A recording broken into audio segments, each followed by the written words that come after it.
Howdy, folks, and welcome back to the Texas Weekly Fishing Report. I'm your host, Earl, and as always, a fish in the hand is worth two in the bush. And I'm Dave, ready to get schooled by the master. Earl, the weather's been a little wild. You think the fish are as confused as I am? Never, Dave. The fish always know what they're doing. It's our job to figure them out. And it looks like folks are doing just that.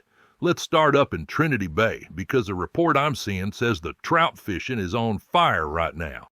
On fire. That's what I like to hear. So what's the secret? Are they just jumping in the boat? Not quite, but close.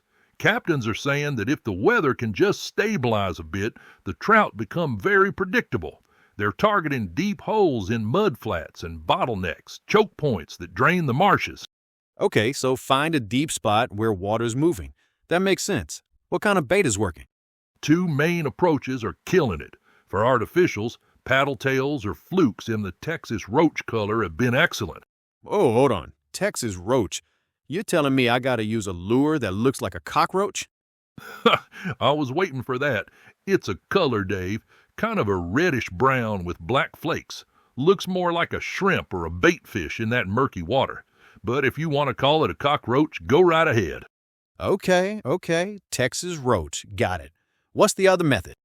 Popping corks. And the interesting thing is, they're using a 3-foot leader, and both live shrimp and imitation shrimp are working equally well, so you don't even need to keep bait alive to get in on the action. Now that is good news for a guy like me. Less mess, same success. I like it. So Trinity is hot for trout. What about a little further down the coast? Let's head over to the Galveston Bay complex. East Galveston is seeing something you don't always get on the upper coast. Excellent water clarity. We're talking sight fishing, Dave. Sight fishing. So you can actually see the fish you're casting to? That sounds intense. I'd probably get buck fever. It's a thrill, that's for sure. The redfish have been the main target. Anglers are hitting the flats around the drains on an outgoing morning tide. All that bait gets pushed out of the marsh and the redfish are just sitting there waiting for dinner to be served. A redfish buffet. Right. What about the main part of Galveston Bay?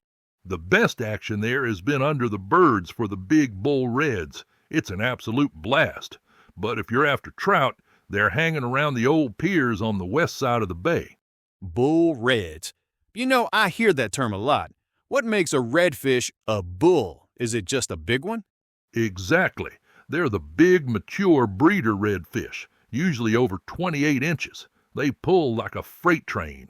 Down at the Galveston jetties, they're catching oversized reds and black drum on cut mullet, shad, and live crab.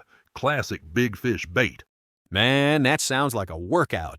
My arms are sore just thinking about it. Okay, let's keep moving south. What's happening way down the coast? Let's talk Port Mansfield. Fishing has been real strong down there. The big story is the low water levels, which means targeting potholes is the key to success. Potholes? Like in the road? Do the fish get stuck in them? Not quite. Potholes in the bay are sandy patches surrounded by seagrass. They're a little deeper and the fish use them to ambush prey. The report says bouncing a lure called a ball tail inside those potholes is the ticket. Bouncing a ball tail in a pothole. Got it. This sport has its own language, I swear. It sure does. And if you're after bigger trout, they're aggressively attacking a topwater lure called a Mansfield knocker. You work that lure over the grassy areas right next to the potholes. A big trout smashing a topwater lure is a sight to see. Mansfield knockers, ball tails. The names are just fantastic.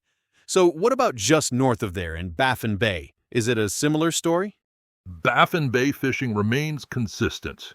Captain Sally Black has some great advice in her report. The key is to find areas with concentrations of bait. And with the cooler water, you want to slow down your retrieve just a little bit. Give the fish a chance to react.